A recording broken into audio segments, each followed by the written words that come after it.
Welcome to education academy. हम देखेंगे आज मैकेनिक्स ऑफ सॉलिड का आईआईटी जेईई एंड नीट्स का प्रीवियस ईयर्स के कुछ क्वेश्चंस का सॉल्यूशन। ठीक, तो चलिए स्टार्ट करते हैं। फर्स्ट क्वेश्चन देखते हैं कि टू डिफरेंट वायर दिया हुआ, ठीक ना, और दोनों वायर का क्या है एक्स एंड वाई नाम दिया गया और क्या है कि स्ट्रेन ग्राफ्स का ड्रॉ किया गया, ठीक ना। तो it is observe that the ultimate strength point are close to each other for material X but far apart for Y. ठीक, तो इसमें बोल क्या रहा है कि अगर स्ट्रेस स्ट्रेन अगर ग्राफ हम लोग यहाँ ड्रॉ करते हैं तो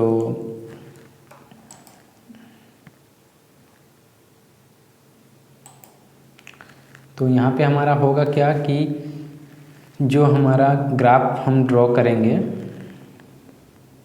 ठीक ना, stress and strain, stress and strain. तो यहाँ पे आई थिंक हमको जहाँ तक लग रहा है क्वेश्चन में कुछ पॉइंट छूट गया। इसमें क्या है कि ऑब्जर्व दैट द यील्ड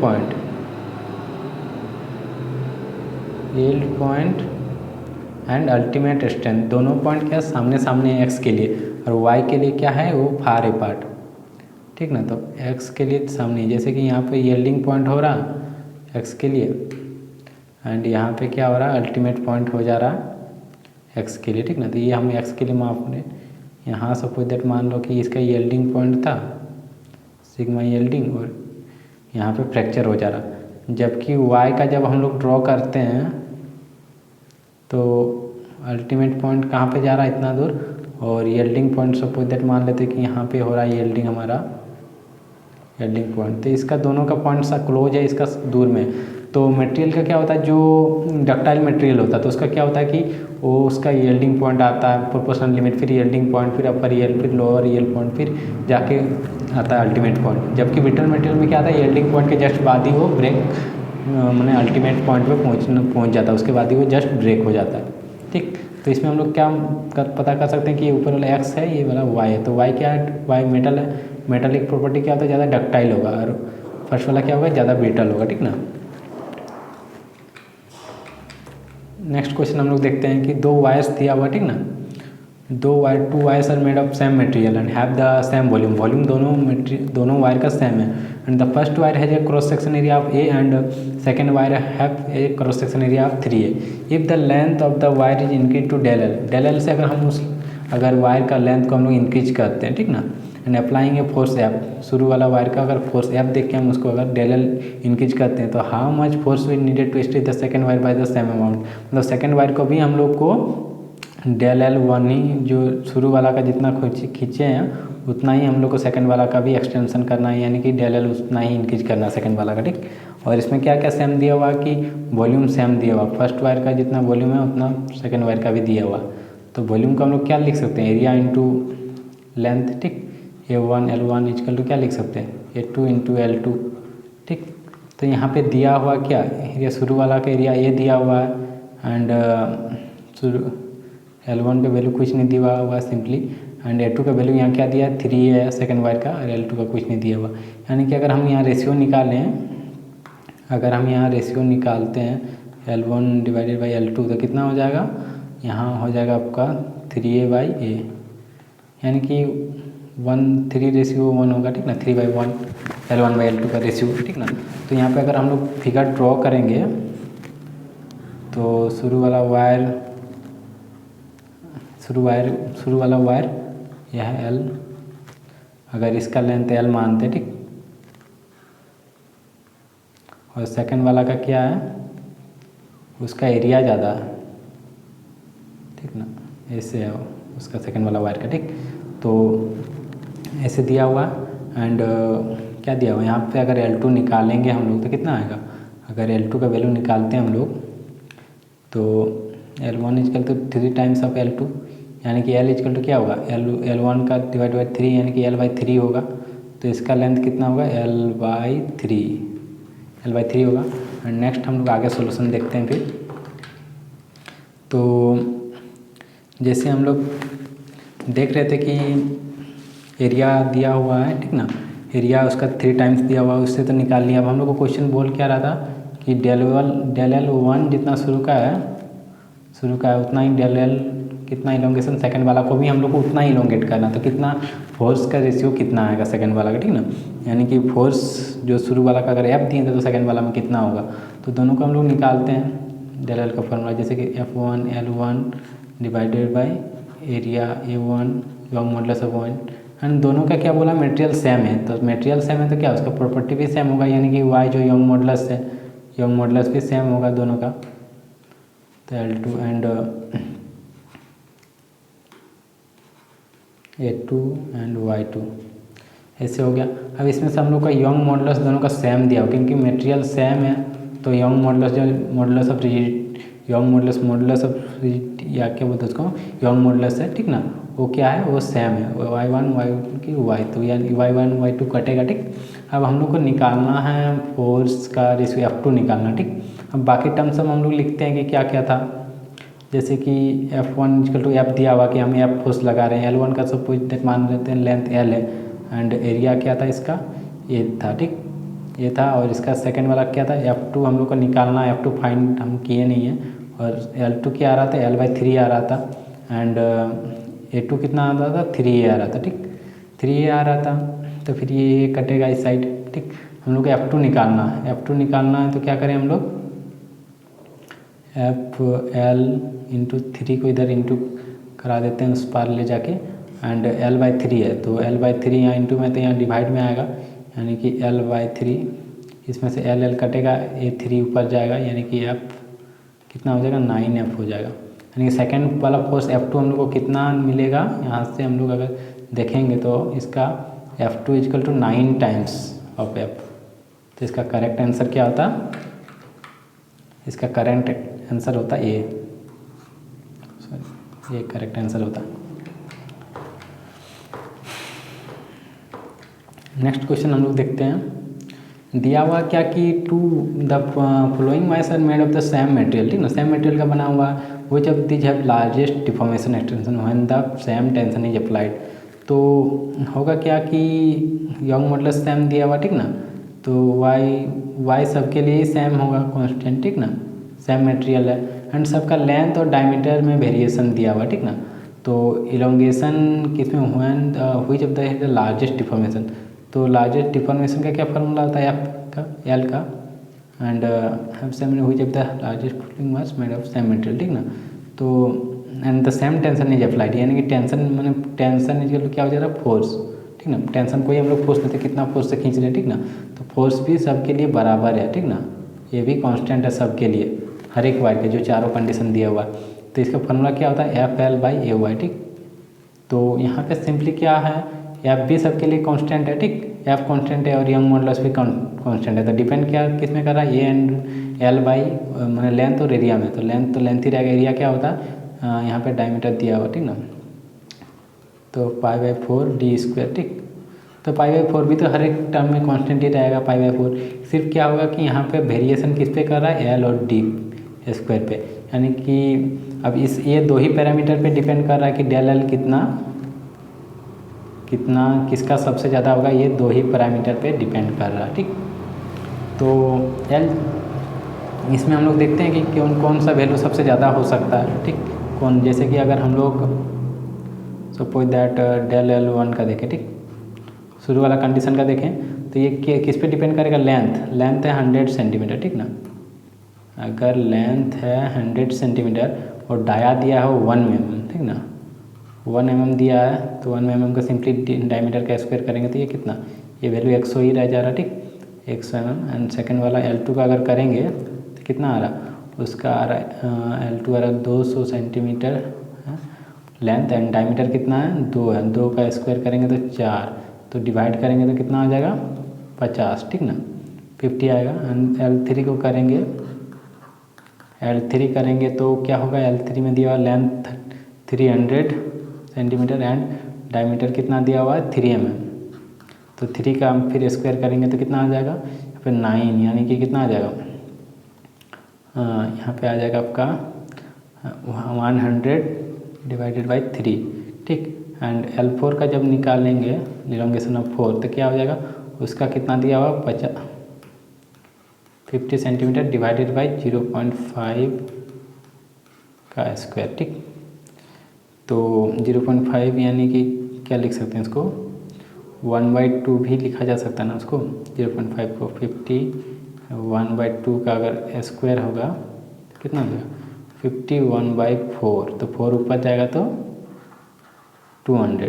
तो सबसे ज़्यादा इलोंगेशन किस में हो रहा इस कंडीशन में, मतलब डी वाला फॉर्म में इसमें सबसे ज़्यादा लेंथ इंक्रीज करेगा इस कंडीशन में। जो वायर का लेंथ 50 सेंटीमीटर है एंड डायमीटर 0.5 है, माने जितना पतला हो रहा ठीक ना, तो वो कितना वो उतना ज़्यादा, माने ये डायमीटर का स्क्वायर है, यानी कि ये टर्म जितना छोटा होगा, ये डी डायमीटर जितना छोटा होगा वो लेंथ उसका डिफॉर्मेशन उतना बड़ा होगा, ठीक ना। लेंथ पे भी होता है, लेंथ पे डिपेंड करेगा, तो ये डायरेक्टली, और इसमें क्या कि स्क्वायर है ना, तो ये टर्म और ज़्यादा छोटा हो, जो छोटा रहेगा तो और ज़्यादा छोटा आएगा, तो जिसके चलते ये इसका वैल्यू बढ़ेगा, बड़ा आएगा तो डेल एल का वैल्यू बढ़ेगा। तो नेक्स्ट क्वेश्चन फिर हम लोग देखते हैं 2020 में आया हुआ नीट का। NEET 2 wires of A and B are of same material, their length are in ratio 1/2, the diameter are ratio of 2/1, if they are pulled by the same force then the increase in the length। तो क्या बोल रहा है कि दो wire है, ये है सेकंड वाला है बी, ठीक। तो ये ए है ये बी है, दोनों को क्या कर रहे हैं सेम फोर्स से नीचे हम लोग खींच रहे हैं, ठीक ना। इनकी जो पुल बाय द सेम फोर्स दोनों का सेम है, यानी कि F1 = F2 दिया हुआ कि ये दोनों फोर्स सेम है, F4 से खींच रहे हैं, ठीक। एंड देन आफ्टर है क्या कि दे हैव सेम मटेरियल, यानी कि सेम मटेरियल बोल दिया तो यंग मॉडुलस भी दोनों का इक्वल होगा, यंग मॉडुलस भी दोनों का इक्वल है, ठीक। अब दिया हुआ कि देयर लेंथ का रेशियो, ठीक ना, लेंथ का रेशियो दिया हुआ यानी कि लेंथ यहाँ पे L1 बाई या फिर LA/LB दिया हुआ है, जो मानेंगे L1 या L2 भी लिख सकते हैं इसको। L1/L2 कितना दिया हुआ है 1/2, एंड डायमीटर का क्या दिया है D1/D2 लिखेंगे, या फिर DA/DB लिखेंगे तो क्या दिया है ये 2/1, ठीक। तो डायमीटर और लेंथ पे हम लोग डायरेक्ट निकालते हैं कि देन द इनकी दिन रेशियो, तो लेंथ का रेशियो कितना हुआ होगा, ठीक ना, मतलब जो डेल एल इंक्रीज किया होगा तो डेल L1/डेल L2 का रेशियो, ठीक। तो सारा टर्म तो सेम है, हम लोग डेल एल का फॉर्मूला हम लोग क्या जानते हैं, डेल एल = FL/AY, ठीक। तो इसमें से क्या कांस्टेंट है, इसमें से तो हमारा फोर्स सब में कांस्टेंट है और यंग मॉडुलस भी कांस्टेंट, यानी कि एल और ए पे वर्क करेगा, ठीक ना। तो शुरू वाला का हम लोग क्या लिख सकते हैं, शुरू वाला का एफ नहीं एक्चुअली एल लेंथ रहेगा, शुरू वाला लेंथ डिवाइडेड बाई A1, ठीक ना, या फिर A1, ठीक, L1/A1 एंड सेकेंड वाला का क्या है आपका होगा L2/A2, ठीक, L2/A2, यानी कि यहाँ पे क्या लिख सकते हैं हम लोग L1/L2 लिख सकते हैं एंड इधर लिख सकते हैं हम लोग A2/A1, ठीक। अब हम लोग लिखेंगे L1/L2 का वैल्यू कितना दिया हुआ 1/2 दिया हुआ, यानी 1/2 एंड A2/A1 का क्या हो जाएगा, यहाँ पर हो जाएगा π/4 D2² डिवाइडेड बाई π/4 D1², ठीक। तो π/4 कटेगा, ठीक। अब यहाँ पर क्या आ जाएगा, पहले से यहाँ पे हाफ है इंटू एंड D2/D1 का स्क्वायर, ठीक। तो D2/D1 का स्क्वायर फिर कितना दिया हुआ वैल्यू, D2/D1 दिया हुआ आपका कितना दिया हुआ डायमीटर का रेशियो 2:1, तो 1/2 और 2:1, इसका स्क्वायर करेंगे तो कितना हो जाएगा यहाँ 4/1, यानी कि 4/1 होगा, तो यहाँ नीचे पहले से 2 है यानी कि 2 टाइम्स, यानी कि del L1 ratio del L2 का रेशियो कितना हो जाएगा 2:1, ठीक। तो करेक्ट आंसर कौन सा होगा ये नंबर। नेक्स्ट देखते हैं हम लोग, इसमें देखते हैं 5th नंबर 2017 का आया हुआ क्वेश्चन। तो इसमें दिया क्या कि बल्क मॉडुलस के दिया and subjected to uniform pressure P, then the fractional decrease in radius, ठीक। तो इसमें क्या है कि K = हम लोग लिखे तो बल्क मॉडुलस K को अगर बल्क मॉडुलस लिखा गया था, हम लोग वहाँ क्या लिखे थे B को बल्क मॉडुलस लिखे थे K बाई यहाँ पर P लिख रहे थे P/- P/del V/V, यही फार्मूला लिखे थे। तो यहाँ बल्क मॉडुलस को यहाँ के दिया होता है, सिंपली के से लिख दिए, कोई दिक्कत नहीं। माइनस प्रेशर एंड यहाँ है डेल वी बाई वी, ठीक। और क्या है कि स्फीयर टाइप का ऑब्जेक्ट है जिसको subjected to uniform pressure. Suppose that कि कोई पानी, कोई मेटेरियल, कोई लिक्विड के अंदर रख दें तो क्या हर एक साइड से उसको प्रेशर मिल रहा होगा, ठीक। तो उसमें क्या होगा कि डिक्रीज ही हो रहा है, उस टाइम में डिक्रीज हो रहा है वॉल्यूम में, तो ये भी नेगेटिव आएगा, तो नेगेटिव नेगेटिव कटेगा, पॉजिटिव वैल्यू आएगा। एंड क्या हो जाएगा यहाँ पे P by del V by V, ठीक। लेकिन हम लोग को निकालना है क्या, हम लोग को निकालने बोला है कि डेल आर बाई आर का वैल्यू क्या होगा, फ्रैक्शनल डिक्रीज इन रेडियस। तो रेडियस में कितना डिक्रीज हो रहा होगा तो उसका वैल्यू निकाल के दो। तो हम लोग जानते हैं क्या कि वॉल्यूम ऑफ स्फीयर क्या होता है 4/3 पाई आर क्यू, ठीक। अब इसको अगर लॉग लेंगे दोनों तरफ, लॉग भी log 4/3 plus log pi plus log are cube, ठीक। तो उसके बाद क्या करेंगे कि ये क्या हो जाएगा लॉग भी, फिर उसके बाद डिफ्रेंशिएट करेंगे। तो ये सब टीम को हम लोग पहले ही उड़ा देते हैं, जब जीरो होगा डिफ्रेंशिएशन करेंगे तो पहले बार बार लिख के कोई फ़ायदा नहीं। तो लॉग आर है, आर पे पावर 3 है, तो लॉग के आर के पावर 3 आगे जाएगा एंड लॉग आर रहेगा। अब डिफ्रेंशिएट करेंगे हम लोग, तो डिफ्रेंशिएट करेंगे तो इसमें चेन रूल लगेगा, पहले dx के रेस्पेक्ट में फिर dv के रेस्पेक्ट में करेंगे तो क्या होगा 1/v into D V is equal to इधर क्या होगा 3 इंटू हो जाएगा आपका कितना 1/r इंटू डी आर, ठीक। तो ऐसे निकालेंगे तो शुरू वाला कैसे आ जाएगा dv by V, dv by V is equal to क्या आ जाएगा 3 टाइम्स ऑफ dr/r, ठीक ना। तो dv की जगह हम लोग dr/r लिख सकते हैं, ठीक ना। यहाँ डेल वी उसी को dv भी लिखते हैं हम लोग, ठीक। तो जैसे हम लोग लिखेंगे तो अगर हम लोग को डेल वी बाई वी यहाँ सपोज दैट निकालना था शुरू में, अगर लिखते हैं तो क्या हो जाता पी और के नीचे जाता इस साइड, ठीक। अब डेल वी बाई वी की जगह अगर हम लोग पुट करते हैं डेल आर बाई आर को, ठीक ना, तो डेल आर बाई आर मतलब डिक्रीज इन रेशियो, उसी को हम लोग डेल आर बाई आर भी लिख सकते हैं। यहाँ पे छोटा में लिखें, इसको बड़ा में भी लिख सकते हैं। डी आर बाई आर सिर्फ नोटेशन है उसको दर्शाने वाला। तो यहाँ पर क्या होगा शुरू में पी बाई के आ रहा था, अब हम लोग को डी आर बाई आर निकालना था, यानी कि डेल्टा आर की पी बाई के, ठीक। तो हम लोग को डेल आर बाई आर का वैल्यू निकालना है, उसको हम लोग डेल आर बाई आर ऐसे भी लिख सकते हैं। क्या हो जाएगा 3 इधर आ जाएगा पी बाई 3 के।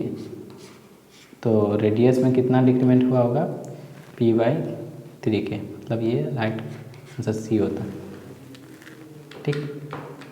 तो आज एंड नेक्स्ट क्वेश्चन और एक क्वेश्चन है जिसको हम लोग देख लेते हैं। क्या दिया हुआ क्या कि दो है क्या कि एक if the ratio of the length का रेशियो, रेडियस का ratio and Young modulus of ये Young modulus of steel and brass दोनों का रेशियो दिया हुआ इन द फिगर, तो सबका क्या क्या वैल्यू दिया है रेस्पेक्टली, ए दिया है, बी दिया है, सी दिया, ठीक ना। लेंथ का रेशियो ए, रेडियस का रेशियो बी, यंग मॉडुलस का ratio C respectively and the corresponding ratio of the in their length is. तो दोनों वायर में कॉरस्पेंडिंग लेंथ कितना मतलब कितना होगा। स्टील में क्या है एक मास है m मास का, फिर उसके नीचे एक ब्रास का वायर है और उसमें क्या मास लगा है 2m लगा, ठीक ना। तो शुरू वाला वायर में कितना लोड लगेगा बताओ, शुरू वाला वायर लोड में लगेगा m प्लस इसी में तो फिर ये नीचे से टंगा है ना, तो ये लोड भी उसके साथ इंटू होगा।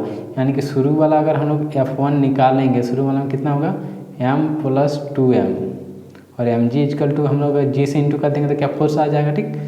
शुरू वाला में इतना फोर्स आएगा। F2 जब निकालेंगे तो F2 में क्या फोर्स लगेगा इस वायर में ओनली ये 2m का फोर्स लग रहा है, ठीक ना। तो इसमें हम लोग 2m जी सिंपली लिख सकते हैं, ठीक। F1 F2 इतना तो हम लोग फाइंड कर लिए। शुरू में क्या दिया हुआ है कि एल स्टील एंड ब्रास दिया ना, तो L steel and L brass इसका रेशियो दिया है। Diameter of steel and radius दिया ना, अच्छा radius of steel and radius of brass का रेशियो दिया हुआ एंड क्या दिया हुआ Young modulus of steel and Young modulus